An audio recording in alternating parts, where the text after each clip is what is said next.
I'm Agent Scott. And I'm Cam the Provocateur.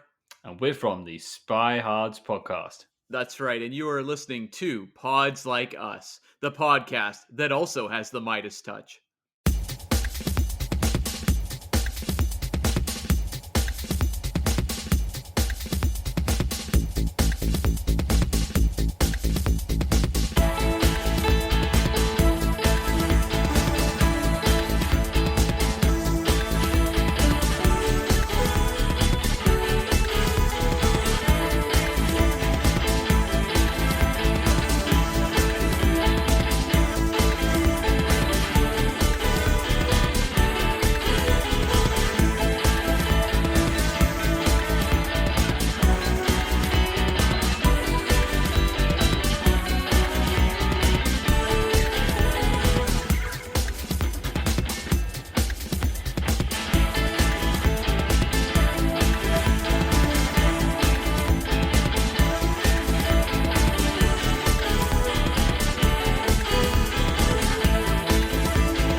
One thing that gets on my friend Sam's, one of his grumbles, which is he says he hates it when people go abroad, but they don't eat the delicacy from that country and they'll eat their own food. Yes! I think that's a really good grumble. Yeah. Absolutely. Yeah, that's a good grumble. Why are you going to the country if you don't want to experience the country? Yeah, you could have just put on like a documentary about that country and like seen all the sites Exactly, without bothering with having to breathe their air or drink their water. Or learn their language. Yes, right? That one gets his goat as well, because he lives in Spain and he's fluent in Spain, even though he's English originally. He's fluent in Spain, in Spanish, and he says, why do people come over to Spain from England but don't even bother to know any Spanish and just continue speaking English when they go there and expect the Spanish people to be fluent in English? Oh, yeah. I mean, Americans do that all the time. We just think that, like, everyone should speak English, which is absurd. And ridiculous. Because it's actually more prominent to speak two languages. Because Americans are so obnoxious. But yes, I completely agree with you. Like, if you're going to go to another country, you should at least learn a few words. And you can most people do speak English, so you can get around, but you should acknowledge the language. I know when I was going to go to France, my family members were like, make sure you greet them all in French first, or they won't talk to you. It's like, okay, I'll say bonjour to everyone first before I say bonjour. Right. Je m'appelle Veronique. How do I get to the subway? Like, or the underground. I know they call it the underground in England. I'm not sure what they call it in England or France. I forgot. But yes. I don't know. I've never been to France, so I don't know. Oh, yeah. It's... yes, it was fun though. Speaking of the subway in France, there's so many tunnels that like you have to. There's so many stairs. Like there's stairs down. That's like what I remember. Anyway, this isn't interesting. You live in New York City. There's subways everywhere. There's lots of stairs. no, but the subway Subway's a little cooler. a little cooler in France. It's cooler. Yeah, it's got like, cooler stairs. It's like old timey, like narrow stairs. Oh, like you could fall and hurt yourself stairs. Oh, yeah. Safety non-compliant stairs. Yes. Yeah. At least it was a while back. I haven't been in a long time, but yes. I think most of those stairs, are made out of catacombs or piles of bones or something like that. That's what they were saying, that if the subway stopped, then the city would be lower or it may collapse because the tension of the subway moving or something, because there's so many different Places in the catacombs. There's like the under perfect the amount city. of vibration. Yeah, in the it subway keeps everything up. I think. I don't. The essence Someone told me that and I never looked at that. Yeah, the spiritual vibration is the heartbeat of it's like the veins, Yeah. If it stops pumping blood, it's going to collapse. That's right. Yeah, I get it. Again, you don't learn anything. We don't know anything. no matter what you say, you're not going to change my romanticism of New York because I've always wanted to go there. Oh, you should go and you should come. I mean, Yes. yeah, it's If you come, let us know. it's a city. It is. The And it's a energy is state. like no other. It really is. Yes, and it's a state. Yes. Absolutely. Yeah. Yeah, I mean, this city's wild. It's a little tiny island, but it's massive. And we just keep building up and up and up and down and down and down. Yeah. There's so many tubes, crisscrossing tubes, under tubes, under tubes, under tubes. And it's interesting, even with not a lot of people out on the streets. I mean, more are coming out now, obviously. But even when it was quiet, like, I actually liked it. Yeah. I liked it a lot. I was like, oh, wow, I can enjoy New York and there's no people here. That's amazing. Yeah. Yeah. Yeah. Having less tourists is great. It's been awesome. Yeah. I mean, Not for our economy, but yeah, like, for us personally, it's been lovely. Yeah, it's great because tourists tend to just walk slower, and New Yorkers walk very fast. yeah, Yeah. we have places to go. Yeah. Yeah, I feel like as a New Yorker, if I don't have something to do, I beat myself up over it. So like quarantine's been hard for a lot of us because we're so used to just running around so much and just hustling that when we had so much time off, it was like, what do I do? Yeah. There's definitely a certain rhythm. Yep. There's a certain rhythm to this city. Yeah. Do you think that that actually that slowing down of New York? Do you think it's possibly changed how you are now, or how people in New York are? I'm just going off on a tangent here. I'm sorry, but yeah. Yeah. No, that's we're all about tangents. People are nicer, and I do think that people are craving connection. I think they're craving personal connection. So you see more eye contact on the subway. You see a little bit more of connection when, there's a suspicious person that you're like, I don't want that person to come near me.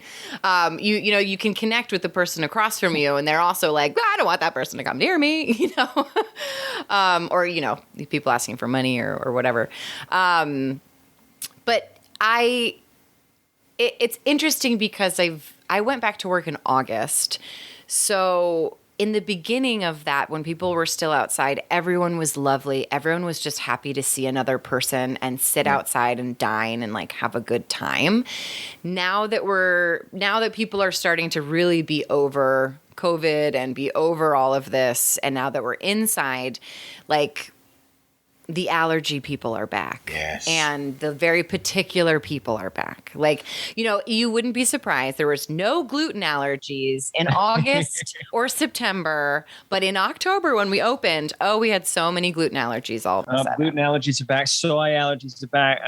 Shellfish allergies are back. If you're actually allergic, obviously, you're celiac. That's very serious and important. But the preference people, and the I want to make someone feel and, degrade someone else because I want to eat here, they're starting to come back. Those people are starting to come back. Yeah. So the city's coming back to life is what she's saying. Yes. Yeah.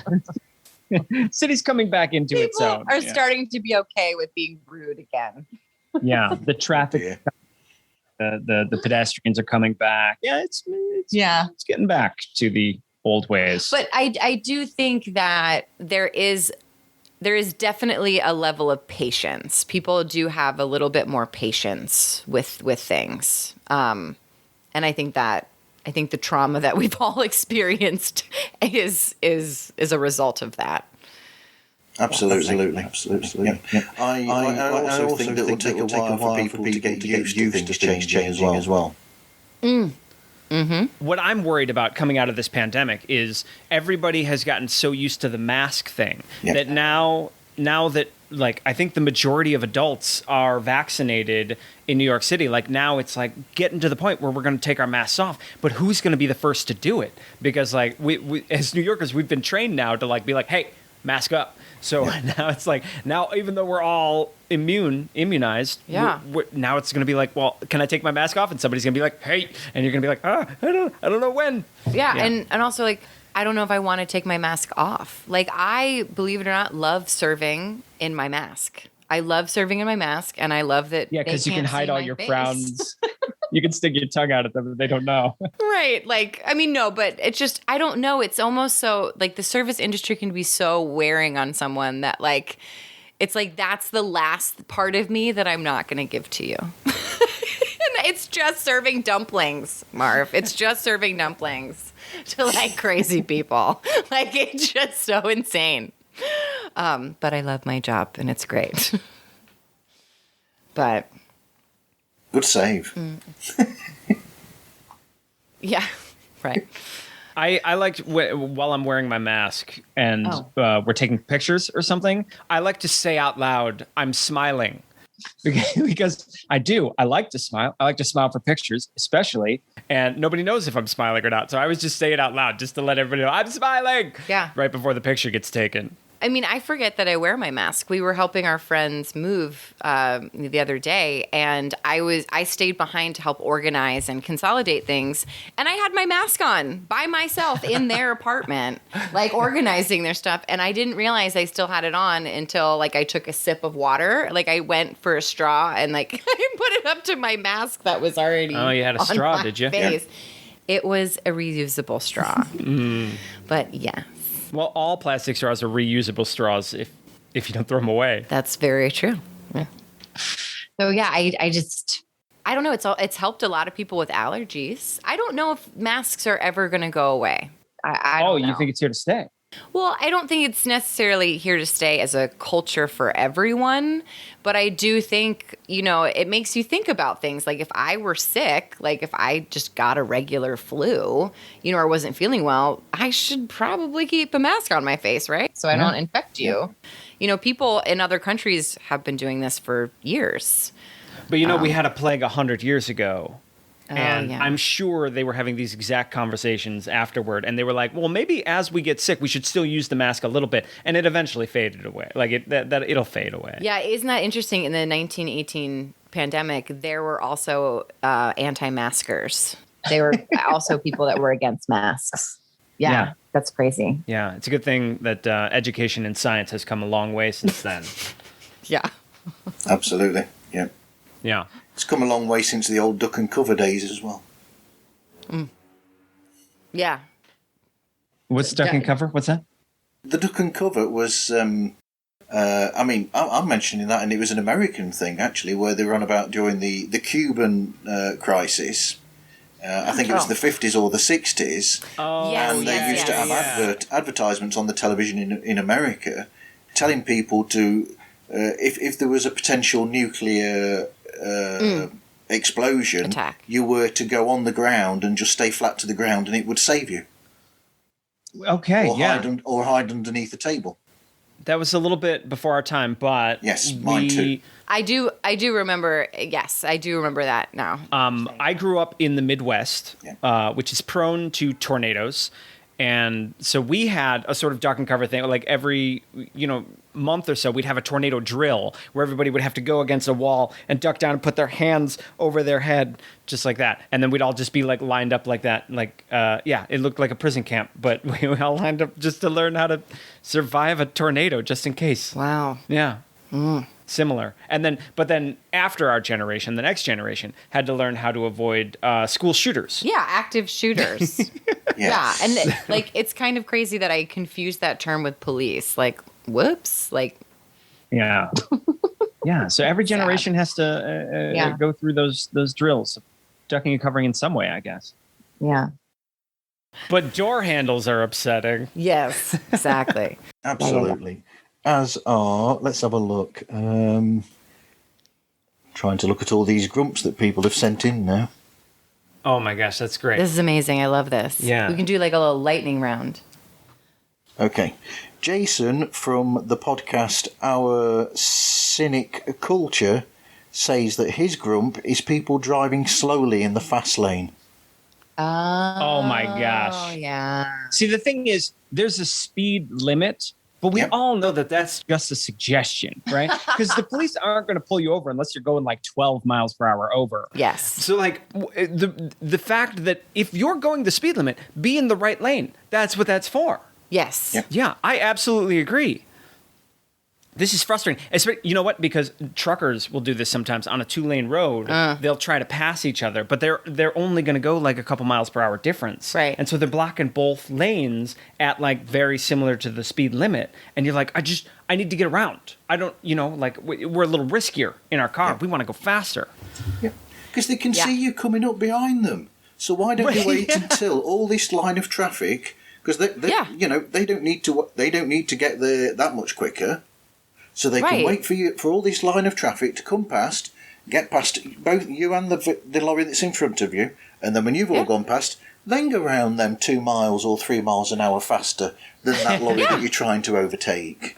It's terrible. Yeah, absolutely. Yeah, because they have mirrors. They can see you coming from behind. This reminds me of, like, here in New York City, the same phenomenon happens for pedestrians. Is the tourists will all like span the whole width of the sidewalk and walk slowly, staring at the M&M store and things like that. And the people that actually live in New York and have to like walk through Times Square, like, just move, just don't cover the whole sidewalk.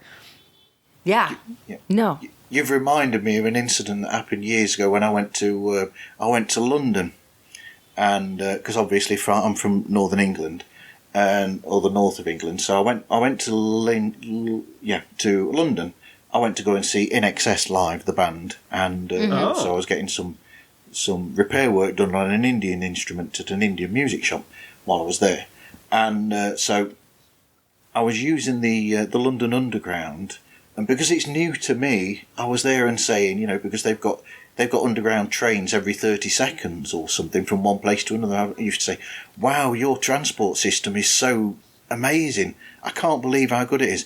And this person just looked at me and they were sort of like rumphing me, as they call it, like that. And then one of the people that worked for the Underground actually said to me, he said, people round here don't realise how much better their transport system is than yours. He said, I'd suggest in the future you just don't mention anything about transport. He said, because wherever you go, the transport is not good enough. Right. Oh my gosh, totally. Everybody totally. grumbles about, absolutely. And that they do that here too. They love to talk about the MTA and all that business. Yeah, all New Yorkers love to grumble about this amazing subway system that will get you anywhere in this city, this massive metropolis. Yes. Like in under an hour, it'll just take you anywhere. And they love to grumble and gripe about it every time. And I'm like, oh my goodness, guys, this is a marvel of human transit right here. Like, yes, it needs work, but it has gotten way better. It's gotten so much better over the years, for sure. Absolutely. I always feel like when you're in the fast lane and you're like, oh yeah, I'm driving and everything, and then you do kind of get into a groove, so I guess you like slow down just a little bit. You can see that car, and I see that car approaching me, and I want to get out of that lane as fast as possible. I don't understand the people that double down and they're like, I'm not moving. There's a mentality. There's a strange mentality that takes people when they're behind the wheel of a car. Mm-hmm. Because if you were walking down the sidewalk and somebody was slightly in your way or like accidentally like cut you off a little bit because they stepped in front of you, you'd be like, oh, excuse me. Yeah. But if you're behind the wheel of a car, you're like, get out of the way. What are you doing? What kind of idiot are you? I hate you. Get out of my way. I will mow you over. And it's where does this mentality come from? Well, that brings an interesting like dynamic is the road rage. Yeah. The road rage that happens in the car. Yeah. Just because you're sitting in a car you own, you feel like you own the road a little bit too. And it's almost like you're behind a bar. Like there is a space. Like you have space between you and the other person that you are screaming at in your vehicle. Yeah. And there's walls. Right. There's and walls. There's airbags. It's very protected in there. You have windows and doors. A lot of protection to insulate your jerkishness. Yes. Well, that's the thing. You know what? And they wouldn't. Okay, so this is the thing with the door thing and cars. They wouldn't have a push-pull car door. So why would you have it for a building? Oh my gosh, that'd be so funny. Could you imagine like different types of car doors? Yeah, like just like on a swinging just a handle hinge. on your like a swinging hinge. Like I'm picturing the Dukes of Hazzard and like they just jumped in and out through the window. They didn't have doors at all. And then you got other cars that'll have like the swinging doors from the old Wild West saloon that just you sort of push in and out at ease. Yeah, totally. Like, getting back to the door thing. Anyway, what's another one? Okay. Gil from the Mind Buds podcast, he says, when people ask him what time it is, he says, I don't know what time it is. He goes, I usually give them the wrong time on purpose so they'll never ask me again. Amazing. I like that. I do too. A wrong clock is right twice a day. So I wonder if sometimes in his attempts at giving the wrong time, every once in a while he just gives the right time on accident.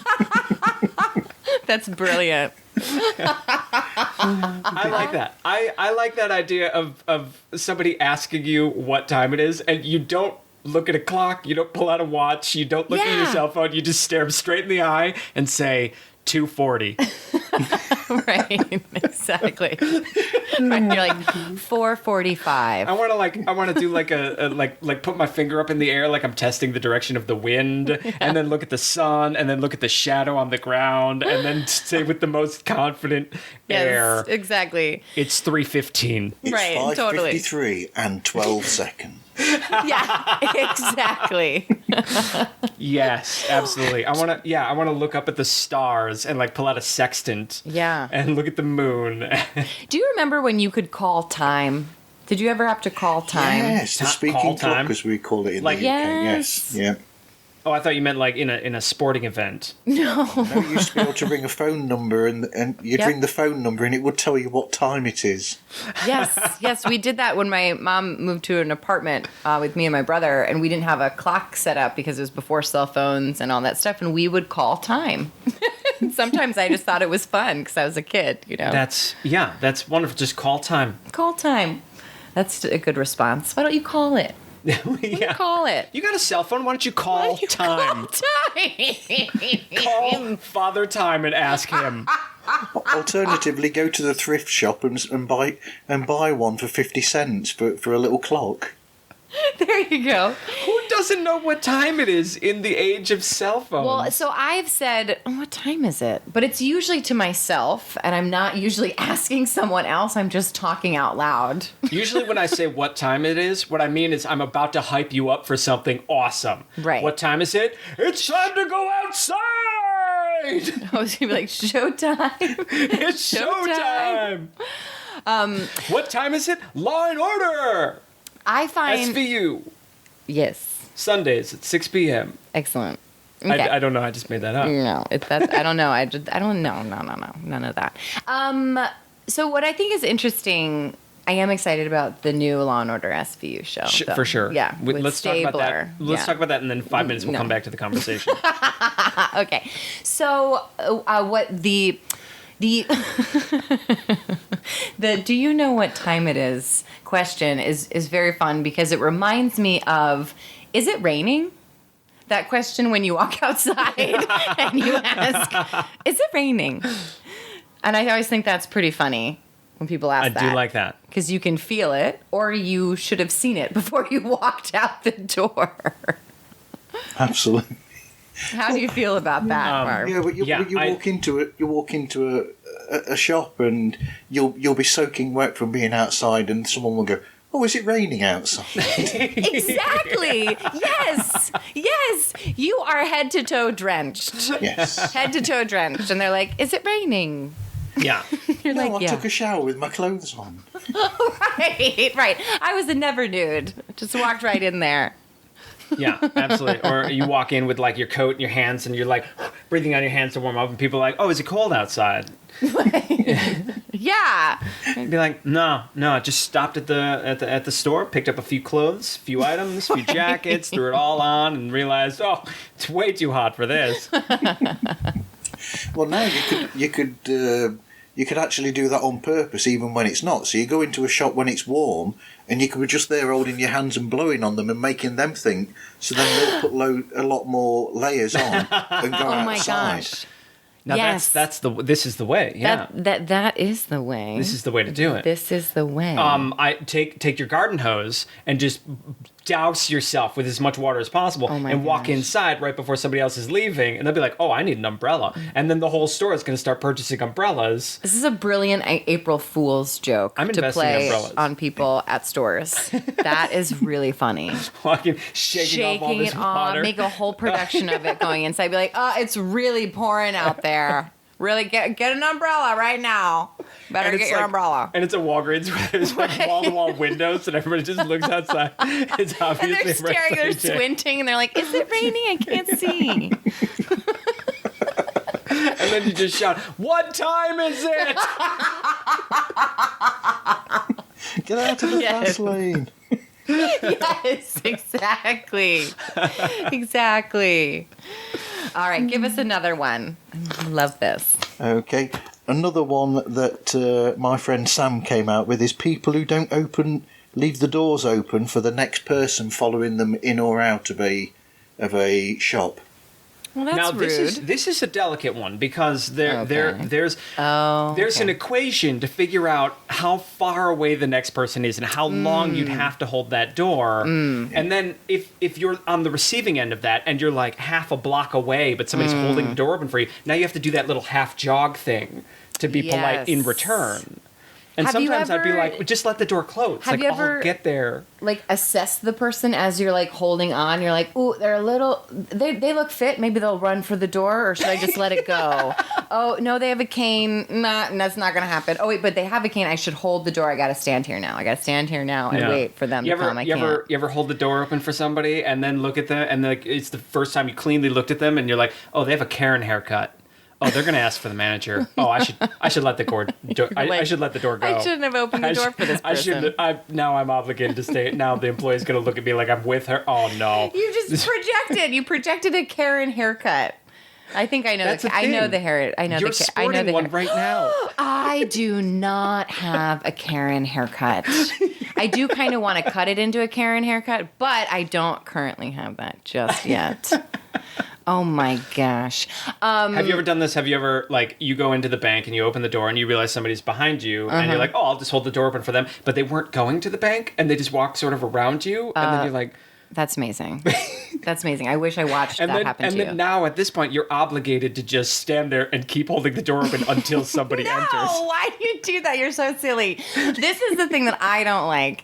I don't like it when you hold the door for someone and then you inadvertently held the door for 5 people. Yeah. Right? That's what happens. They That's get what a little happens. sneaky in there. They're like, oh, one person. Oh, 2 more. Oh, now it's a family. And then, like, now the it's a third family. one is always like, thank you. Yeah. But by the 5th one, they just assume that's your job. Yeah, you're the doorman. You're the doorman now. Yeah. And you're like, is this a pull or a push? And then you get somebody that, like, forgot to say one thing before they left, so they step out, but then they step right back in. And, like, Yep. you're like, am I still holding the door? Like, they're about to leave again, but they're just saying one last thing in. Like, Yes. And if you open the door for someone as they left just because you were standing by the door, maybe you were waiting for a friend. If they come back into the establishment, do they expect you to open the door again for them if you're still standing there? See what I mean? You ever get into one of those? Maybe not you. This might be more of a boy thing. Why does it need to have to do with But gender? if you're in a group, then Okay. like one of the men will want to hold the door open for the whole party. The but then- chivalrous person but then- may open the door. But then for the there's 2 person. chivalrous people. Yeah. And they're like sort of like, oh, okay. Oh, do you got that? Yeah, I can hold that. And neither of them enters. They just stand there with this open door, figuring out who's opening the door. Right, they don't know. They're You go like, through who the goes door. first? No, you go through the door. Your turn. You can go first. No, you first. Excellent. Exactly. Yes. This is what I like about. I'm from Chicago, and Chicago is where the revolving door is from. Oh, yeah. Yes. Yeah, that's what I like about the revolving door. Completely eliminates that idea because you can't. It's like a ride. Sometimes the way I'll do it is like I'll start by pushing the door, and then the people will come in behind me, and I'll make a full rotation just so like the next 4 people I got you taken care of. Gosh, of course. You're like, I will push for everyone. You're like the conductor of the wheel door. Like, come on, everybody. All aboard the revolving door! And you have like 6 children behind you marching. Like, doop, doop, doop, doop, doop, doop, doop. A line of adults trying to get it to work. Amazing. With that revolving door, though, they have a sensor now. So if you walk too fast, it stops. Well, those are the powered ones. Well, I don't like those. Because I like to walk quickly. I don't like receiving my chivalry from a door. Okay, thank you very much. What about at the grocery It's the store? AI bit. What It's about the AI bit? what about the grocery store where when it sees you coming, it automatically opens? I know. Yeah. Yes. Now I do like that one, but you know what? There's the one down the street that like it's just right on the sidewalk, and so every person Oh, it just passing it goes- makes it open, and so it's Yeah. just using a bunch of electricity, but nobody's Yeah. going in and out. But the good thing about that in the summertime is that it has air conditioning. So that when you do walk by and it keeps opening and closing, you get a whiff of the air, the cold air. Yeah, it just a little puff of air. It's like the store's breathing Yeah. cold air. There out. you go. The store's not wearing a mask. You are. Don't. Okay. I used to work in. I used to do supermarket or shop security, and one of the shops that I worked at, they had a revolving door. So when it was the winter, Oh, and no. I was at the front of the store, I just had this constant cold breeze coming through the revolving door that was automatic and just kept going round and bringing the cold air directly at gosh. where my position was at the front. Oh my gosh. That's right. Yeah, because that's like a windmill of Yes. cold air. That's just Yes. lap, lap, lap, and it's just a breath of. Oh yeah, repeated. That's a machine gun fire of cold air Yeah. rather than just a breeze from outside. That's a heavy wind.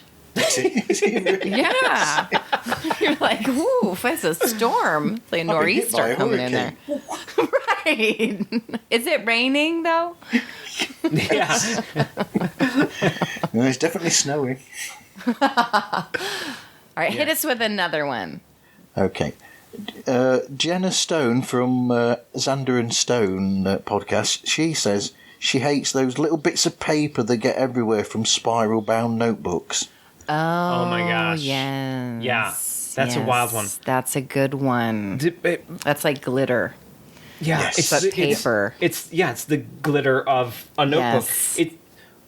Because you had two options when I was in school. You could get the little spiral bound notebook that Yeah. had all those things, or you get the one where they're perforated on the side and it's like sealed together like a loose sealed paperback novel, Yes. and that was perforated. And those ones, it would always rip the wrong way. Yes. So you could either avoid the little slips of paper or get the paper that's going to ruin part of your math homework. Yeah. And if you tear it a little too much, it like rips the whole thing. Or at least it did when I was in high school.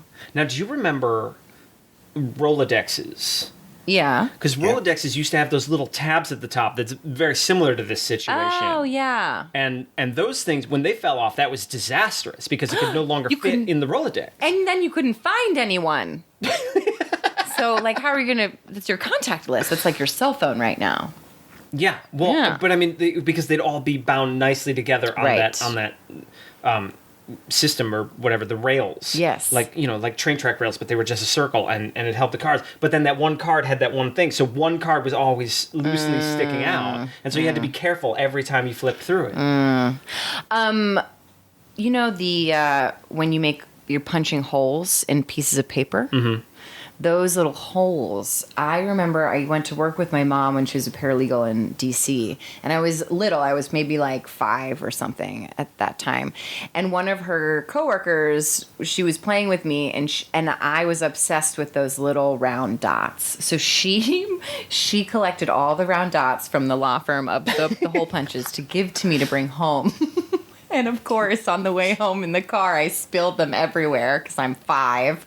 And my mom freaked out. She was like, "Now we have all these dots in the car." Now you know? the interior of my car is polka dotted. Yes. God, it must Oh, yeah. must have taken weeks to get rid of all those dots from the car. I bet it took longer, Marv. I bet it took longer. I don't think she took a microwave. I think it was like me seeing how much I upset her to be like, I can pick it up. I'm But sure. now, do people in school still have this problem? Because lots of people have laptops and they email documents and papers. So that's an interesting thing now. Does paper really come into play in schools? I know for me and my learning disabilities, I love to write things down. Mm-hmm. So I like to physically write things down when I'm learning, as well as like typing is a different style of learning for me. So I don't know. You know, there was a time when we were talking about moving toward a paperless society. And this was all talk, it never happened. But, you know, because of emails and computers and PDFs, Yeah. it seemed like in the future we would no longer need paper. Yeah. But I also feel like we have just as much paper around now as we used to. Yeah. Everything's paper. Well, if we take one thing away for the paper, then they send like 15 more. Like you get more credit card advertisements by mail, or like, you know, the good donation things like, you know, City Meals, they'll send you stuff in the mail to like donate. You know, like good things are sending for to donate, but it's all wasting paper. It's still like wasting paper. You know what else about those ringed binders with the paper that Yeah. falls off? The binder itself, the little ring, never Yeah. stays in a straight line. Oh my gosh, it never stays, and it always unlatches. Yeah, Yeah. there'll be a couple, like Yes. it'll start to unwind off Yes, one end, and you've it'll only be bent used- in the middle. And you've used half the notebook. So what do you do with the rest of the pages? So then what I used to do is try and wind it back Yeah, up into yeah. place, but you'd Yeah. have to keep manipulating that pop because it's flattened at the top, and so you'd Yeah. have to keep manipulating that I know. part. Yeah. And, oh man, I've done that before. Oh, school's very boring, isn't it? Yeah. Yeah. Yeah. I don't know what school is anymore. What's another one, Marv? Well, that one leads nicely into one of Louisa's, actually, where she says, people dropping litter, especially when there's a bin nearby. Yes. That drives me crazy. I have literally picked up other people's trash and thrown it out in front of their faces. I've been so angry about it. Those are my Karen moments about the environment.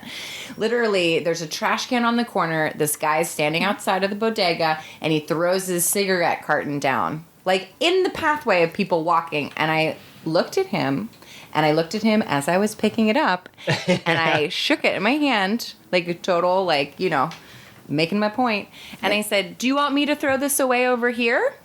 And he was like, oh, sorry. And I was like, it's just, you know, trash can. It's our neighborhood. That's all. It's just our neighborhood. It's fine. What gets my goat about the Yeah. littering is the things that society has decided is not even littering. Like Yeah. cigarette Oh butts. my gosh, it's I just, know. It's Yes. just common for everybody to just flick their cigarette. And I'm like, that's litter. You're Litter. throwing garbage on the ground. You can't do that. Why is that okay? But everybody seems fine. Or not everybody, but the smokers who Yeah. smoke, they seem fine with just flicking their cigarettes everywhere. And I just want, it's madness to me. Yeah. The things that we've agreed are like, don't count as litter. And I'm like, it's Right. just litter. Oh my goodness. Yeah. Oh man, that's infuriating. Yeah, totally. Totally. That really drives me nuts. I had, even on the subway, I had some kids that were throwing, it was like a tinfoil, threw some tinfoil on the ground. And I was so mad. I think I picked up, I can't remember what I said to these kids, but I said something. Anyway, Good. I don't know. You know what? It's already unnerving enough how much of nature we've paved over. Yeah. Like we as a society have like paved, and that's another version of littering right there. You know, do we Yeah. need this many parking lots? Yeah. Do we need this many roads? Do we need this large of a system where it's like? Where are the deer gonna go? And so much shopping is done online now that Yeah. it's so frustrating to look at all the space we've given to shopping malls and parking lots. And you're like, we can do all of this online. We don't need... And we can use that space for something else. That could have been a park. You could know, have been there a could park, be children it could playing have soccer been- there. There could yeah. be bird watching there. But instead, we put a parking lot. Yeah, it could and be now youth it's just, centers. It could be like theaters. It could be so many different things. Yeah, like Yeah. we don't even consider cement littering, but I do. And Yeah. we put it everywhere. And I'm just stop paving over nature. Yeah, Ugh. that really does get our goat. The recycling thing really gets me. The thing I also don't like is the open face trash cans. I like having trash cans on the corners because Yeah. then you can put it if you have something. You know, sometimes I put it in my bag if I can. Of course, I will not litter because it drives me nuts. But I will put it in the trash can on the corner. However, if there is no lid, the wind picks it out of the trash can and blows it all over the city. So Yes. There are, there was a point in I've lived in this neighborhood for quite some time, and there was a point where I got so excited because I was like, we've got fancy trash cans now. We have the trash can that has a little bit of a cover. This is perfect. Yeah. Because in Midtown, they have the nice solar-powered ones that are like a mini trash compactor that like actually has a pull-down bar. It's like a bear-proof sort of bar. You pull it down, put the trash in, and then it has a solar-powered trash compactor right there. Yeah. That's wonderful. But short of that, now we have the ones that just have like a little flying saucer over the top. Right. So it's still open air, but like a little bit protected. But at least it won't blow everywhere until, then it overflows because people, they don't change the trash. No, I just use the blue trash cans on the corner. What blue? The one with the pull-down bar, and you put the trash in. Oh, yeah, when you can find them. And it says USPS on the side. No, Bob. What are you talking about? You can't use the post office for a trash can. No, it's where letters go. I would be so mad if someone put a soda. Oh, you can't do that anymore. They've actually adjusted. The letter. Mail slot. Yeah, the mail slot. Yeah. Ew, could you imagine though if someone put a soda in a mail slot? This is New York City. I think that happened a lot. I think that's why they changed. Oh my gosh, you're totally right. You're totally right. That's crazy. Yeah, people are idiots. Oh my gosh. But the thing is, Marv, with the solar panel trash cans, since they are in Midtown, they're usually really gross. So you can't like observe them in their marvel of solar panel combustibleness. Yeah, they're sticky with trash on the top and all around. Disgusting looking that you think it's a trash can with the handle. Yeah, there's some sort of dried sticky substance on the top that's blocking the solar panels from the sun. Like, yeah, they got gross over time. We tried. We tried. There was an effort to beautify the city, and the city did what the city does best. Yes. Absorbed it into the mold of festering humanity that it is. Yes, the plague. And I'm going to segue your comment just now into another gripe from I told you that Sam wrote in a lot of... Amazing! Yeah. Sam, thanks for all the input. He's got. And he said, yes. So I'm guessing that those solar powered bins will not work sometimes because of a gripe that he has, which is people sticking chewing gum all over the place. Oh my gosh. Well, you've just cracked Grumble Goat episode 1. Yes. Our first episode was about gum, and I have already mentioned that I despise gum, and not even just people sticking it everywhere. I hate the chompy, chewy smackiness of gum in people's mouths. I hate it everywhere. But yes, who decided it was fine to stick it on the underside of a table before you eat? Yeah. Where did that habit come from? Like, I get maybe a 5-year-old child did that once and was like, okay, here's a convenient place to put it. But then somehow that idea spread to the world? What is this madness? That's a malicious idea, because if a 5-year-old was doing it, they'd put it on top of the table. Okay? Someone who doesn't want you to know it's there puts it on the underside. They're like, oh, I'm sneaky gum. Gum is another thing that people just throw on the sidewalk. They're just, I'm done with this now, and just hawk it right onto the sidewalk. And then now it's on our shoe, and we're stuck to the sidewalk, and we're trying to walk, but the bottom of our sole keeps you as you're trying to walk, and it's maddening. And also, how rude to put how rude to put gum on a solar panel. Like, that is just... That is like disrespectful. That's a middle finger to Mother Nature. To Mother Nature, I'd be like, you're like, rubber. Not only am I littering, but I'm blocking the one thing that's trying to prevent global warming from doing its job by blocking the sun simultaneously. Yeah. Oh. Oof. Oh. Yeah, that's no good. Gum. Why do people chew gum? I mean, it's the most anticlimactic food you can think of. You put it in your mouth and it immediately loses its flavor, and all you're doing is smacking the rubber ball in your mouth. Ugh. Gum is just awful. What are we doing? I don't know. Find something to eat. Why does your mouth have to move that? It's not satisfying. With the masks, I have noticed I do enjoy chewing a little bit of gum when I have my mask on. because I'm at work for a significant amount of time. Well, that's not because that way, if you try and spit it out, it just ends up right back in your mouth. Oh. You know? Yeah. No, you like it because you don't like the smell of your breath. Yeah. And I want to work on the secret plaque. Yeah. For more on the secret plaque, tune in to Grumble Goat episode 1. We have improved the sound since that episode. Yes. We were still learning. Yeah, we were still learning the ins and out of recording sound. Yes. Which is more complicated than you think it is. Absolutely. It is. Absolutely. I will say that that is my, shall we say, gross out moment in the film Elf. The gum. Oh, yeah. Yeah. What happened in the gum? I don't remember the gum part of Elf. I'll let you tell it. Marv? So it's almost at the beginning of when he first goes to New York before he's actually gone to the Empire State Building to go and see James Caan, and is actually at the subway picking the gum from underneath the rails and eating the gum from the Eating it. rails. Yes. That's like a whole montage of And, like and sugar. I'm looking at that, and that bit just makes me, oh, that's terrible. Why would you even want to make a joke out of that? It's Oh, I gross. love that. Awful. That's like in Willy Wonka and the Chocolate Factory when he's like, the schnozberries taste like schnozberries, and then licking the wallpaper. Right. Yes. I just, the sidewalks are made out of candy in New York City. Just grabbing gum and eating. Yes.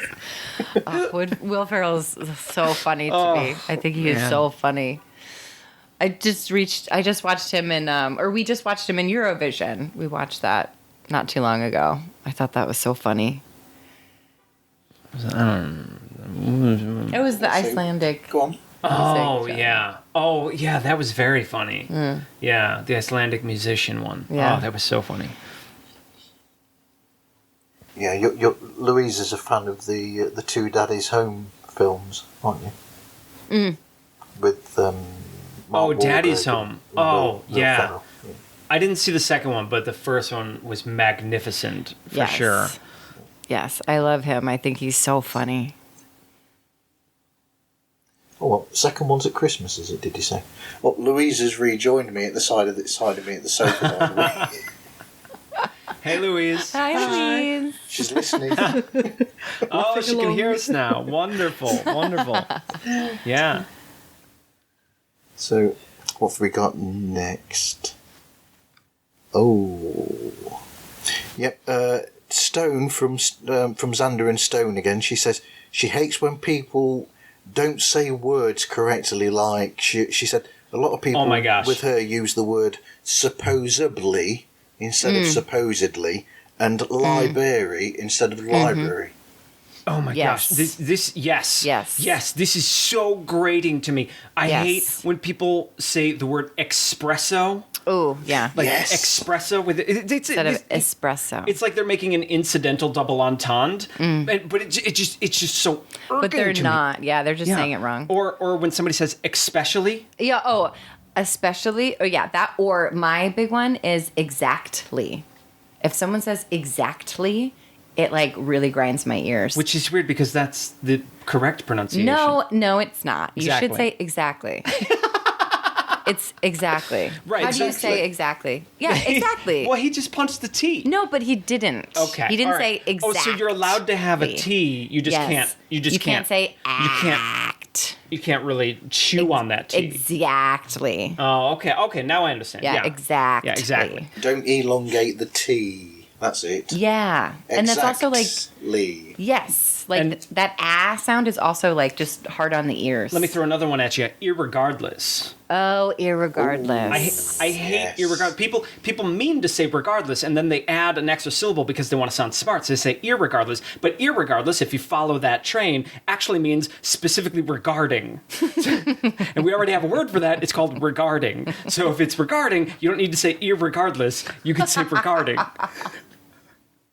Yeah, it's like when people use double negatives as well. I'm trying to think now but that irritates the hell out of me as well. Yes. People have this strange habit sometimes of asking a question in the negative and then totally. expecting your answer to relate to as if they asked the question in the positive. Yes. You have that problem when you go to like Dunkin' Donuts or something. Like I'll say, can I get a coffee with a cream? And they'll say no sugar. And that's their question, no sugar. And when I say yes, they add sugar, thinking that I'm saying yes to sugar, not yes to no sugar. Right. So then I have to spell it out for them. I have to say yes, no sugar. Right. You have to complete the sentence. Yeah. You can't just respond. And then, people will ask questions with words like aren't, which is negative, like aren't you hungry or aren't you cold? And they'll expect you to answer like yes, as in yes, I'm cold, as opposed to yes, I'm not cold. Yes. It's just the way people use negatives, and these are colloquial habits. And I know that it's not like a person making a mistake. It's how we phrase things. But it irks me. My brain tries to wrap around these negatives, and I'm like, it does not compute. Yes. Yeah. Totally. Yeah, I mean, because me and my sister argue about this all the time. My sister is a linguistic anthropologist, and so she studies the way cultures use language, and I studied theater and performance, and I studied Shakespeare and like enunciation and diction, and so I feel that there are rules to grammar and rules to the English language that have to be followed. And she's like, no, as long as communication is happening, that's successful language. So we argue about this all the time. She'll be like, just because somebody asks a question in the negative, how the message was received is more important than whether it was worded correctly. And so like we can't agree on this. Yeah, it's like you're stressing the efficiency of the language, and she's saying, no, it's still successful because of how it was received. But you're like, but they could have said it in a better way. Yeah. Yeah. I'll be like, they should have said it better. And she'll be like, irregardless, oh my you gosh, understood what they meant. But is irregardless an actual word in the dictionary? Are we sure about that? No, it's of course not. it's not a word. Oh, okay. It doesn't mean anything. It's gibberish. I don't know. Mariah Carey has a song called Irregardless, and she sings it beautifully. She goes, Great. Irregardless. No, it doesn't sound like that. Something else. I started and I was like, nope, that's not how that sounds. Anyway, I do like the song. But once you told me it wasn't a word, it really messed up me listening to it.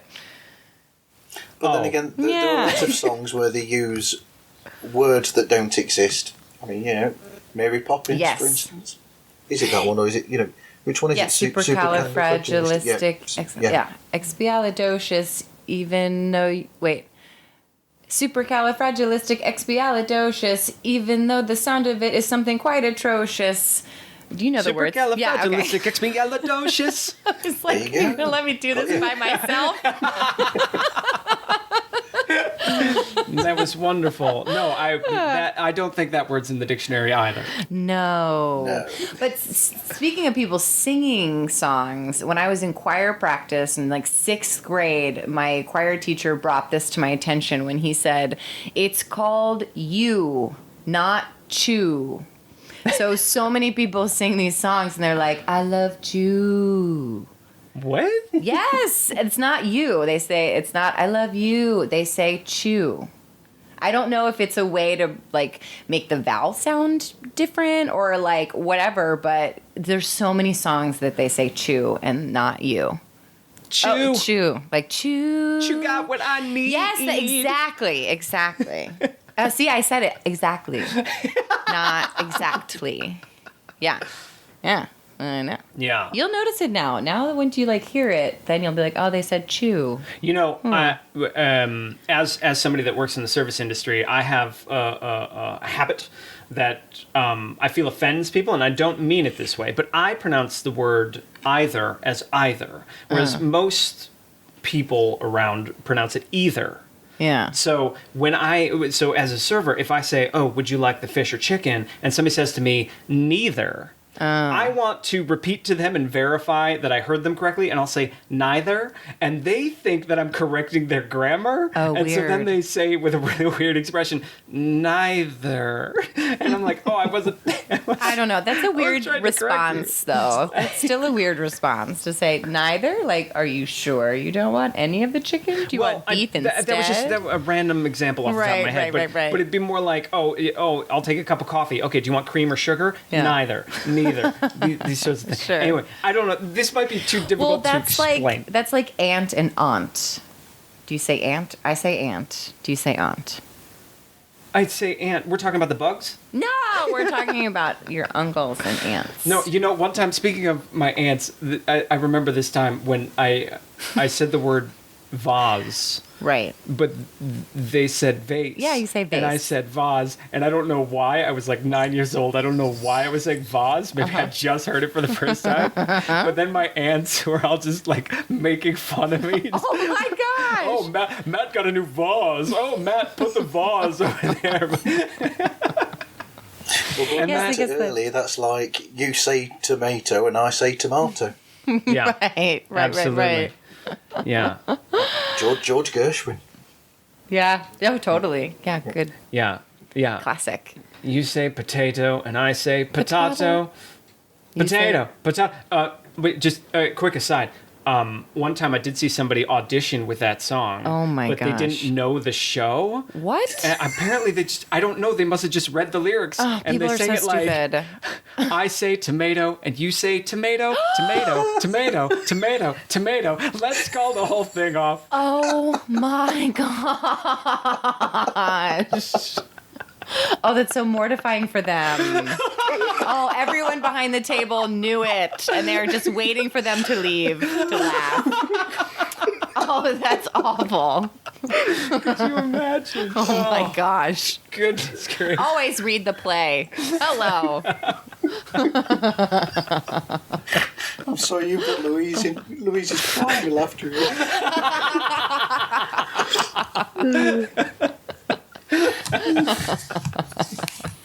That's great.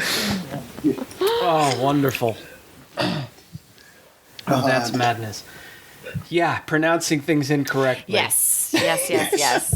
We touched when we recorded the February episode. We did touch on some of that stuff, but when we record, we talk for a longer period of time, and then Matt ferociously cuts for comedy and of the fun things that we say. But yes, that's definitely. Speaking of pronouncing things incorrectly, I'm going to nerd out on you guys real quick. Okay. Yeah, there was a Star Trek movie. It was one of the later ones with the Next Generation cast. Okay. Where I don't remember which. J.J. Abrams cast? No. Oh, okay. What? No, the Next Generation cast. Right. Captain Jean-Luc Yes, Picard yes, and all. John and Stewart. It was right? it was about Yeah. the Borg. I don't remember the title of the film, but it was one of the Patrick later Stewart. Star Trek. What? Sorry, I had to get there. Okay, I'm ready. And the Borg got Scotty. My brain is The malfunctioning. Borg. Data.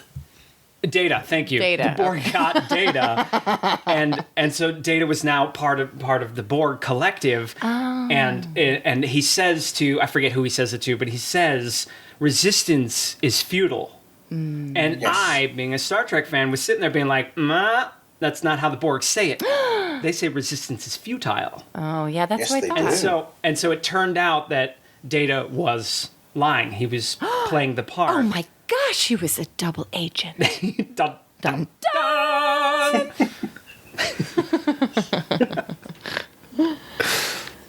But Yeah. didn't Even I Picard, picked up didn't on that. Picard pick up on that in the film, and that's how he knew that Data was not taken over by the Borg? Malfunctioning. Here I was trying to nerd out on you, and you know the film better than I do. I'm sorry. I mean, yes. Yes, I would dear. guess. He's a smarty.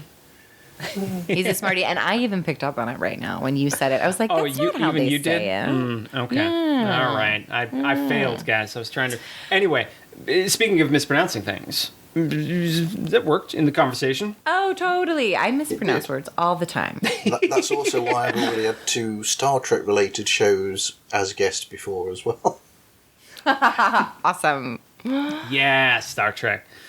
Yes. How do you feel about the J.J. Abrams reboot?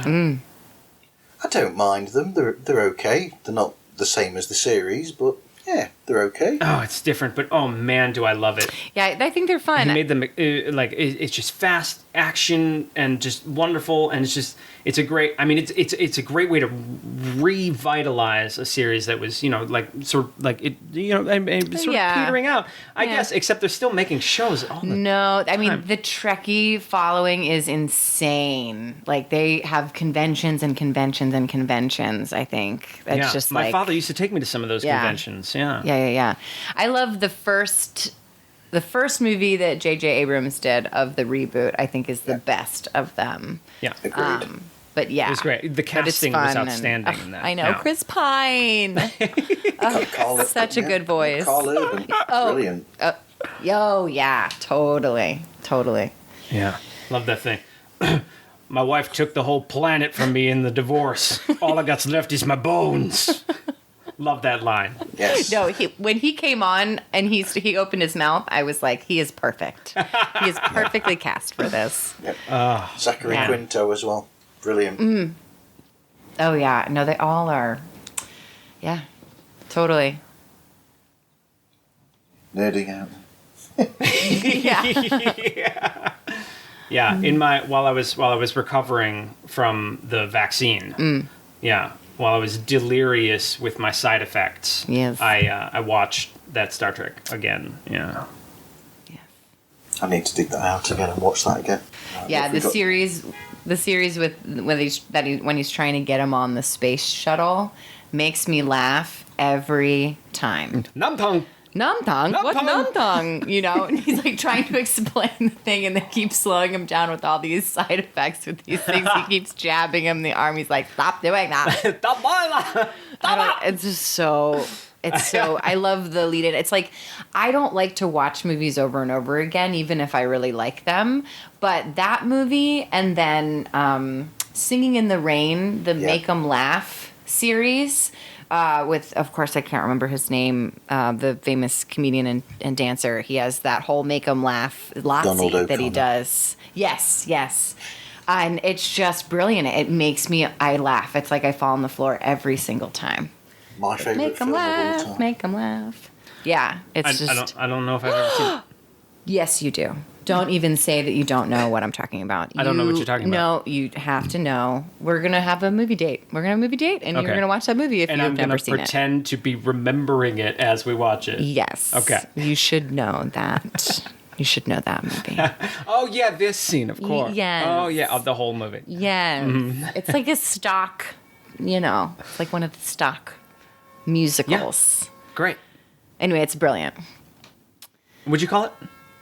It's Singing in the Rain. Singing in the Rain. Yes. Oh, You know the all right. famous song. Oh, that's the one where he walks inside and the shopkeep says to him, "Is it raining?" Right. Hey, good callback. Nice. That was good. I was waiting to see if you were going to do that. All right. I don't know. Do you have any more grumbles for us? What are we... There are so many grumbles. Oh, of course there are. Another one from Sam is unnecessary love stories in an action film. Oh, that's interesting. Now, hang on. We need some humanity, don't we? Well, it depends on what kind. Like, just because the giant dinosaur is fighting the giant robot doesn't mean I need a little human connection every once in a while. Yes.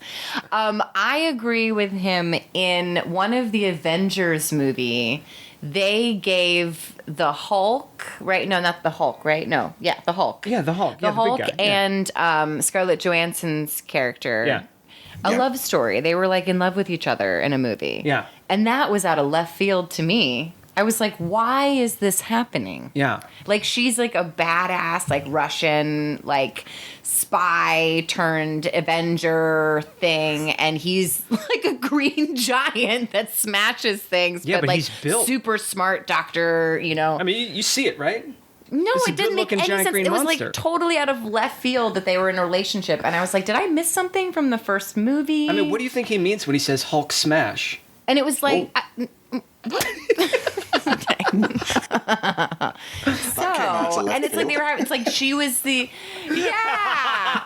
and she like had to bring, like that was the whole thing. Like she brought him back to, I don't know. So it unnecessarily and also actually for a women protagonist in the Star Wars series, in the superheroes, like why does a woman need a love story to make her interesting? Like Wonder Woman. I was so excited about Wonder Woman and the sequel to come back out, and I love Chris Pine. Okay, I want Chris Pine in the movie just as much as you do, but he didn't need to be there. You know? It was very strange to make the first half of the movie just justifying Chris Pine being in the movie. Yeah. Because he had died 80 years previous to the movie. Yes. Like, I mean, the character, not the actor. But, like, Wonder Woman is supposed to be so strong. Why did we, to show a weakness within her, why does it have to be a relationship? Why does it have to be a romantic thing? Why can't it be something else? Yeah. She just couldn't let go of the love of her life that she let go of 80 years ago. Yes. Yeah. Clearly has been running, like, in the it was just history so museum mad or something. that movie was like they jumped through so many hoops just to get like just the logic of the movie made no sense just to justify Chris Pine being in the movie. An hour into the movie, we find out who the villain maybe be, and is like what the plot is going to maybe be. An hour in. No, I agree that sometimes love stories are jammed into what should be an action story or what should be a story that's not focused on romance or whatever. But I also argue that in some of these action films, they try and jam plot in there when all they really want to do is show a giant monkey fighting a giant Godzilla, like a giant dinosaur, Like, it's okay if that's all the movie is. Like, I'll watch an hour and a half of two giant monsters fighting each other. I'm cool with that. I don't know. I think I want substance, I really need to know what Godzilla's motivation was. Well, in this movie, you didn't watch it with me, but in this movie, there was a deaf little girl that taught him sign language. Oh, that's right. You told me that. That was his motivation. Oh, it's like a Congo moment. Sorry, that's a spoiler moment for anybody that's about to watch Godzilla versus King Kong. Is that even the title of the film? I don't know. I might have got it backwards. I think he just had a stomach ache and was like, I'm grumpy. Let's have a fight. Hangry. I don't know, but I don't need to watch the new Wonder Woman film now, obviously. Oh, sorry, we did that for you. Wait, it's very long. You were agreeing with us, though. You haven't seen it? We've only described the first hour. Yes, so feel free. You don't even know what the movie's about. And then you just call us right back, and we'll talk all about it. Oh my gosh, I have so many opinions about it. You want some grumbles? There's some grumbles in there. Oh, I just wanted it to be so good. It's hard. Making movies is hard. It's not an easy thing. Yeah, especially when you need Chris Pratt to sell it. Yeah, gotta justify him being there. Yeah, but she doesn't because she's a good enough actress on her own. Yeah, absolutely. Yeah, absolutely. And I mean, it's a superhero movie. Like, like even if the acting's not that great, you're there for the action. Yeah. And I'm not saying she's not. She is great. So, I mean, it had enough legs to stand on and make a quality film. It did, yeah. And then they were like, no, let's get Chris Pine in there. And so they threw out the script and we're like, all right, guys, ad-lib some dialogue. Let's pretend Chris Pine is back now. Right. It's been so long. We'll do callbacks. And you're like, okay. What is that? That's called a trash can, Chris. Anyway, I don't want to spoil the movie for you now. Sorry. But we haven't even mentioned the plot of the movie. Yeah, it's okay. We'll let him figure it out. Romance. Yeah, we'll let him figure it out. Yeah. Oh my gosh, so silly.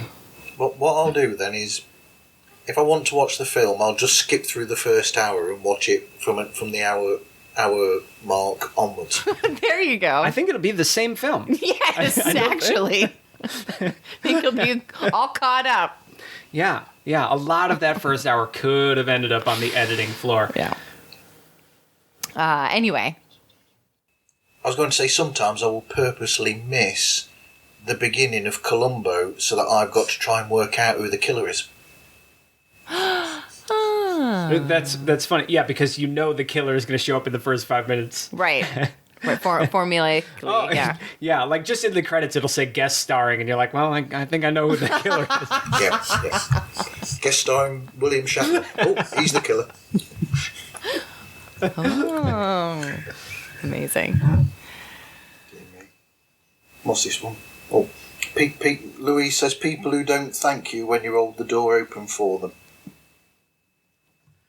Oh my gosh. Well, we sort of covered that a little bit. Little bit, Yeah, when you're yeah. accidentally holding the door open for a group, and by the end, they're not thanking you. Yeah. But I, when somebody's holding the door for me, I feel obligated to, but I'll do that little jog and I'll say thank you and I'll try Yeah. to make eye contact. I'll treat because like a little bit of kindness is so nice Yeah. to receive that like Yeah. all you have to do back is just like give that little like thank you. I see you and I appreciate you. Yeah. You should even do that if it is a doorman whose job it is. Yeah. Yeah. Yeah, absolutely. Absolutely. Yeah, if a waiter's bringing you a glass of water, that's a thank you moment too. Oh, I know. Just because it's somebody's job doesn't mean it's not a thank you moment. Exactly. And you don't need to purposely ignore the service, right? Yeah, you don't need to just because the server's job is to be a ninja and make you forget them doesn't Yeah. mean your job is to ignore them. Yeah. And when they ask you a question, to literally not respond until your friend asks you the exact same question at the table, and then you think about responding. Yes. Yeah. Thank you.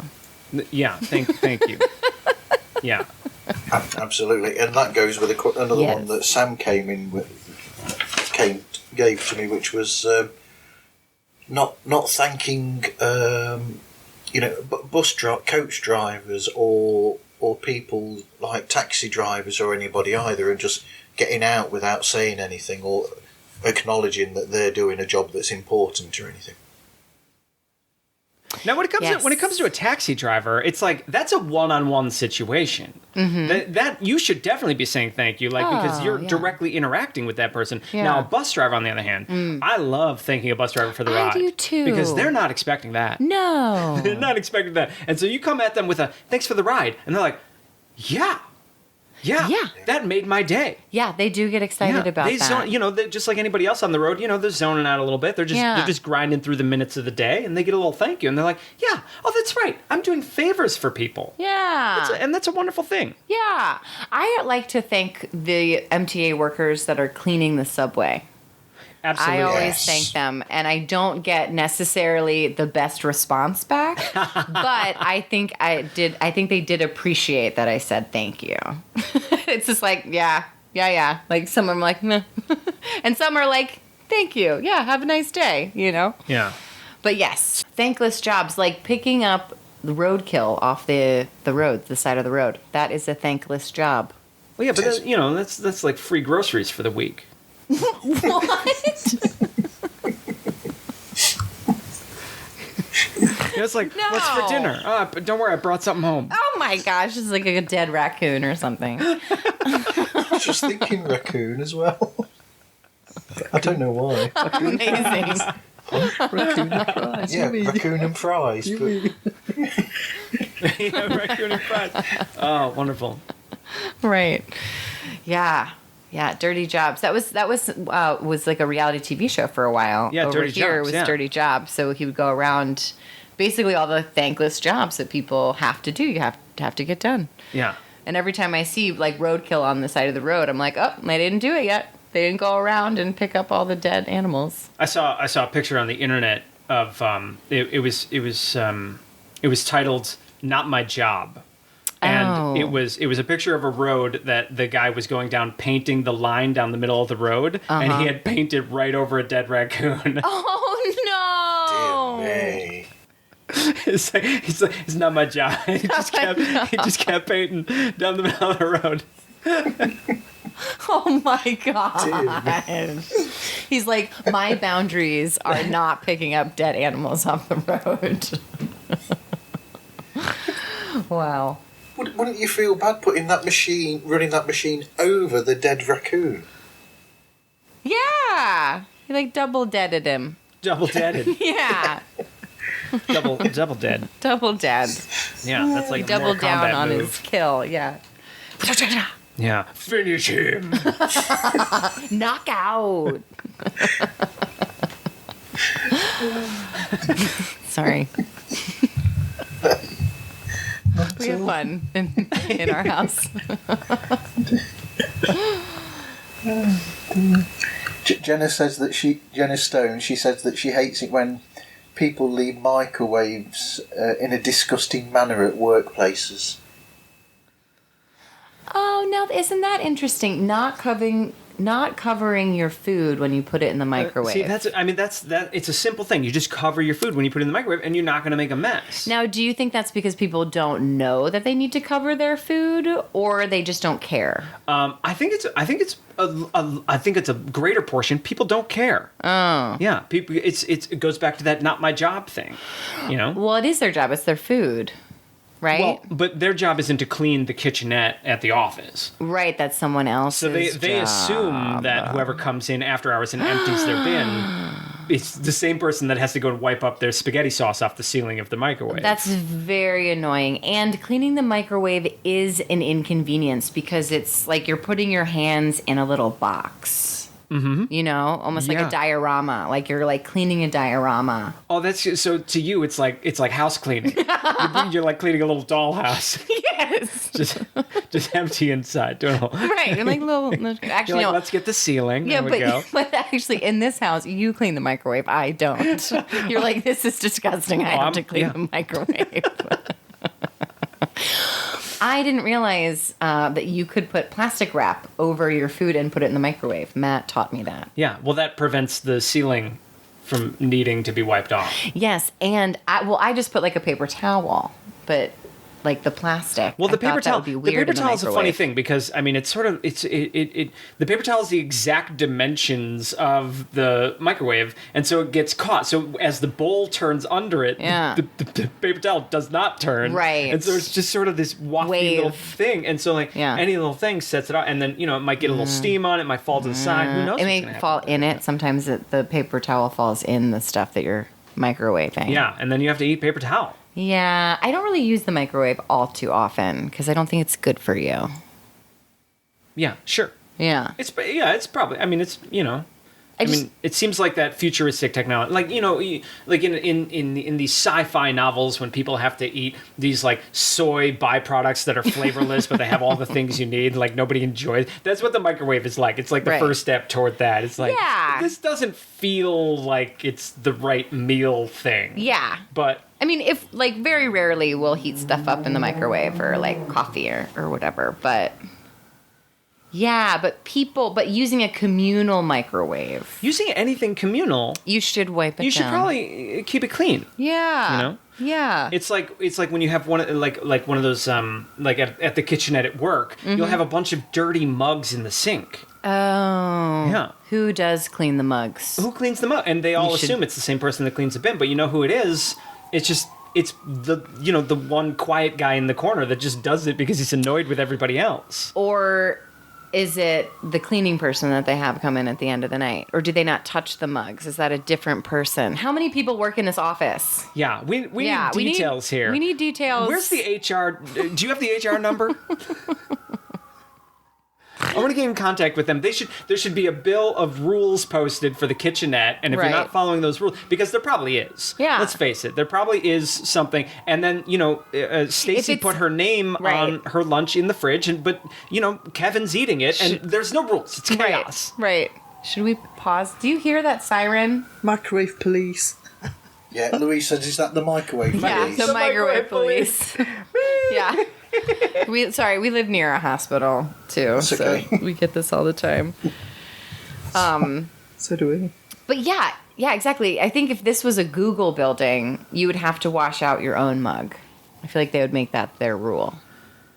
I think Absolutely. in Google buildings they have ping pong tables instead of microwaves, right? Right. Like that's what I picture. They just have beanbag chairs and ping pong tables. and whiteboards. And whiteboards. Lots of whiteboards. Yeah. And they Yeah. probably eat And it's sushi. just one big desk. They don't have cubicles. Yeah. Yes, exactly. They'd eat food that was environmentally friendly, I would have thought, in Google. Yeah, the sushi. Oh yeah, yeah. They have quinoa granola bars. Oh, yeah. Yeah. Yeah. It's a sunflower Snacks. seed infused chai tea. Mm-hmm. Yeah. Kale. Yes. There's kale in everything. Whatever makes their minds work. Yeah, the plates are made out of kale, I think. Yeah, they can just eat them. Yeah. It's like a crisp. You just eat the plate. Yeah, after you're when you're done done, eating, like yeah. a bread bowl. Like they have, it's dried seafood as the placemat. Coming at you. 2027. Kale plate. Oh my gosh. I will apologise to people who have sent other questions in, but we've not got to them. Otherwise, this That's episode okay. will end up being That about is 5 okay. or 6 hours long. Right, yes. Oh, we can grumble all day. Yes. No, but that I was can really forward fun. I them to loved you if I you love that want. little. Yeah, that would be awesome. Yeah, forward them please this way, do, and then 'cause- maybe we can hit some episodes with these suggestions. Yes, that would be awesome. That would be awesome because I we're will do always that. looking for new things, as well as when guests come on. It's funny to hear what other people, grumble about. It's really fun. Yeah, having a guest come on. One of our guests came on and grumbled about sponges, like just kitchen sponges. And I was, how is this upsetting? But we had a great conversation We had about a them great being upset about sponges. and it was funny because then when Rocio came on to complain about jeans in bed, she Yes. used that as an example. She was like, "Oh, I almost wrote sponges down, but I saw that someone already had done that," and I was like, "How funny! How funny that there's more than one person that doesn't like a sponge." But it's great. I love it. It's really fun. You've reminded me, actually, there was one who we have missed that we will get to. Okay. Because I don't want to miss the... Is it sponges? It could be. It could be. What's that? Adam and Craig. Oh, so Adam from Adam and Craig's Guilty Pleasure Cinema, he says that his co-host, Craig, has a hatred for snow globes. Oh, I hate you It's for a weird snow one. globes. my Yeah, he really despises snow goodness. globes. But he doesn't know... But his colleague, Adam, doesn't know why. That's really strange. Does he feel like the people in those little villages are trapped in there? Oh my don't know. god. Like it's always cold there. What a sad world when it's Is it- always cold. Is it always cold or is it just glitter? Now, the snow globe, I'm picturing the snow globe, and this is, I think, the world's first GIF. Yes. An animated picture. It's like the world's first GIF. Yes. Yeah, you just have to shake it a little bit, and then it's Yeah. snowing. Yeah, I've always liked snow globes. I think they're great. I mean, it gives you 8 seconds of entertainment. What's to not like? Well, that's the thing. I also love snow globes because I like that, but then I get a little sad when it's not moving. So when the snow When it stops snowing? when it does stop snowing, I get a little sad. Yeah. You know, we're trained that way from a young age. We're trained to love snow days. We get Oh, off yeah. school. If it keeps snowing, if it snows too much, we can take the sled down the hill. Right. Like, we're trained to love excessive snow. Yeah. Yeah. Yeah, or at least we were when we were kids. You know what you need to do is get like one of those paint can shakers and put your snow globe in there, and then you have endless snow. It's like a blizzard in there. What are you talking about? The paint can shaker. In the snow globe? No, put the snow globe in the paint can shaker. Like that, like the snow globe is the top of the paint can shaker. Are you talking about a paint can? I don't understand what we're talking about. A paint can you know when you shaker. go to Home Depot and you Yeah. ask for a certain color, and Yeah. they put the dye in the paint, Yeah. and then they close the lid, Yeah. and then they put it in a. A shaker. But they don't really shake it. They like stir it.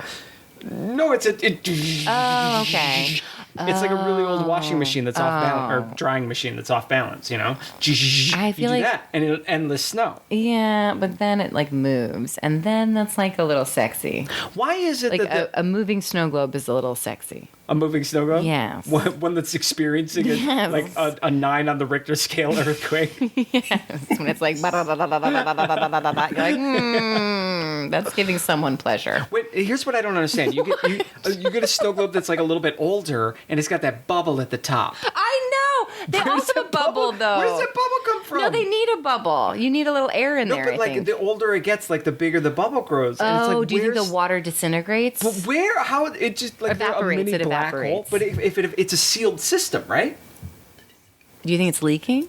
It's No. not leaking. I don't think it's leaking. It has to evaporate. What kind of water do you put in one of those things? distilled water. No, it has to be some kind Do you of. think it's vodka? I don't know, Marv. Do you know? I want Do you know what liquid they put in a snow so I globe? can just smash the things open and get a drink. Yeah. No, I mean, because it's all preserved, right? Like, you don't see any seaweed growing in there. No, you're right. It doesn't. It's not green. It doesn't turn green. Yeah, there's no algae. They So have to put something in there. maybe it's just rubbing alcohol. No, but then it would evaporate if it's alcohol. But it's a sealed system. How's it evaporating? I don't know. What do they use as Because there's snow? no Is air it for it to styrofoam? evaporate into. Oh. You're telling me that it's not snow that's in the globe? No, you know there's no snow in the globe. It's not snow. What do you think it is? It Oh, can't. you know what it is? Good. It's those little pieces of paper that come off the notebook paper. That is, it's Yes. a little piece. No, and then it get mushy. That's where they all go. Right. Yeah. Right. Yeah. Go to the snow globe manufacturer. That's why you make a Interesting. career That's out of so comedy, weird. Matt.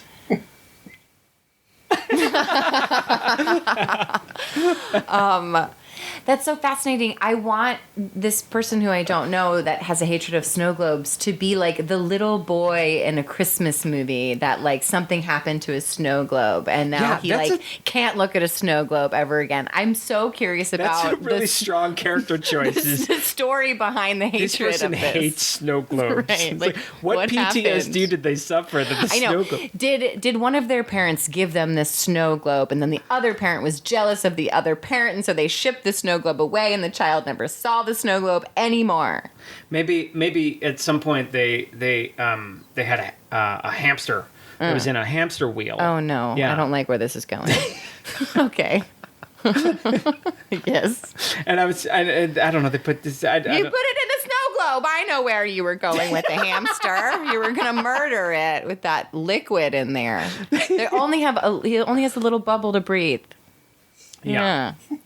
No. Yeah. What a strange character choice to hate Interesting. snow globes. Snow globes. Like it's like, you know, when you're meeting a new group of people and they're like, oh, let's go Yeah. around the circle and say an interesting thing about everybody. Yeah. And it got to him and he had no idea what to say, so he just like looked around the room and was like, I hate snow globes. Snow globe. There is a Christmas movie with Christina Milian, and it is called Snow Globe, and it is one of my favorites. Yeah. Just because it's a silly Christmas movie, you know. Yeah. What did they use for snow in that movie? Sheets of plastic, maybe. I have no idea. I have Microplastics. no idea. Oh, Yeah. microplastics. They used microplastics. Probably. Yeah. Oh, they probably use all those things, Yeah. huh? And now I guess microplastics are in our DNA. Is that what's That's happening? what I hear. We're I all hear a little it. synthetic now. I feel like we've always been a little synthetic in the modern age. But that brings me to my question of how this person feels about trinkets. Because a snow globe is like a trinket, like I a wonder- magnet that you buy on vacation. Yeah, I wonder if you they know? have like a glass menagerie. Yes. Well, they clearly they don't because they don't like them. But yes. But like they like to them, putting something inside glass is sacrilege. The figure itself should be just formed out of glass. Yes. What is it? Maybe they only like maracas. Uh-huh. And so, like, the maracas you shake and it makes sound. And so he's shaking these snow globes, being like, it's not doing the rhythmic sound. Oh, they do shake a little. Yeah. I mean, if you'd shake them. Yeah. They do make that sound. No, that's the maracas. Oh, I thought you were talking about a snow globe. What kind of snow globes make noise? Snow globes can make noise. The ones you wind at the bottom. Well, that's a music. Yeah. Well, that's a music. I don't know why What do I you said think it like that. maracas are? Well, no, that is music, but that's not what I'm talking about. You know, I think you can make music from anything. Yeah? Yeah, it's got to be creative. Okay. Let's make music from gum we find on the streets. I think you could make music from the initial response that you have when you see gum on the street. Then you could make a whole song out of that. There's a show I did in college called All I Really Need to Know I Learned in Kindergarten. Okay. Which is a great lesson for somebody that's paying for college to learn. But it's called All I Really Need to Know I Learned in Kindergarten. Sure. And they have a song that's called, it's called like Oops or something like that. But Okay. it's all just noises we make put to music. So Oh, it's like, how about that? oops, uh-huh, uh-oh. And those noises on repeat. And so you have a chorus of people singing these like just random noises we make in conversation. And it's a cute song. How about that? Yeah. What do you think the people inside the snow globe are talking about? Snowed out today? Is it snowing? Is Yep. it snowing? Is it snowing out there, Tom? Is it I'm raining gonna out kill there? you, Jim. I'm gonna kill you. One of these days, Jim. Why, yeah. Snow globe. So I'm very curious about this person now. Doesn't like snow globes. I wonder if like every day for them is like tomorrow's Christmas, I know. and then Tragic. But then it never Never. comes because they're It's just never always Christmas. preparing for Christmas. Yes. Yes. How do you feel about snow globes? I think they're great. I think they're fun. Yeah. Yes. Yeah, right? They always bring like a little an old-fashioned joy. version of that. What was that film? What was that streaming service that lasted for about three or 4 months, and then and then the COVID happened and it went down under because people weren't bothered about watching 60-second films. What was that? Oh, yes. What was that? I don't know. Yeah, I don't remember what that was called. I remember what you're talking about. Yeah, that was very short-lived. Yes, yeah. Because the idea was that it was for people to watch little short films because they didn't have the time because of work. And then when it started, basically within a week or two of it starting, the service, COVID happened and everybody went into lockdown and everybody had too much time to watch short videos, so it went out of service. All of a sudden there were time for full-length movies. Yeah. Yeah, exactly. That's wild. Exactly. No, It's weird totally. that we simultaneously have time to binge watch Netflix shows and at the same time have no time because we're constantly busy. Yeah, totally. Yep. Totally. Yeah, it's interesting because and so many people when they commute, that's when they listen to podcasts. It's kind of fascinating that when people stop commuting, people stop listening to podcasts too. Or maybe they just don't like us. No, maybe they didn't like us.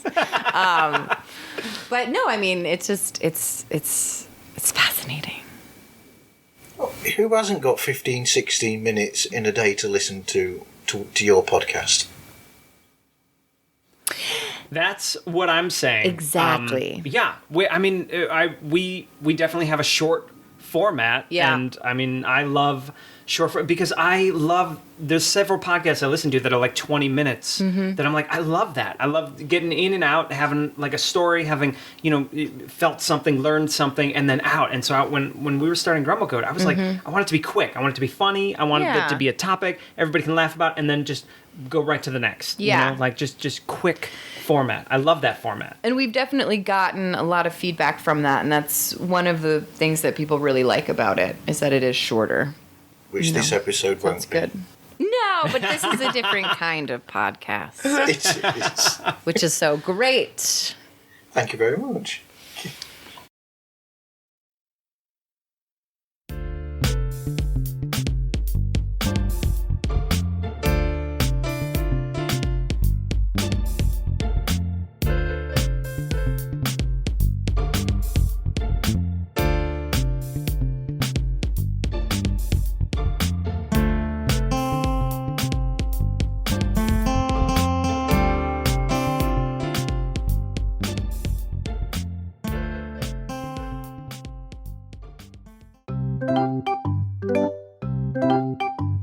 Hey listener fan thingies, this is Darwin from Darwin's Deviations, and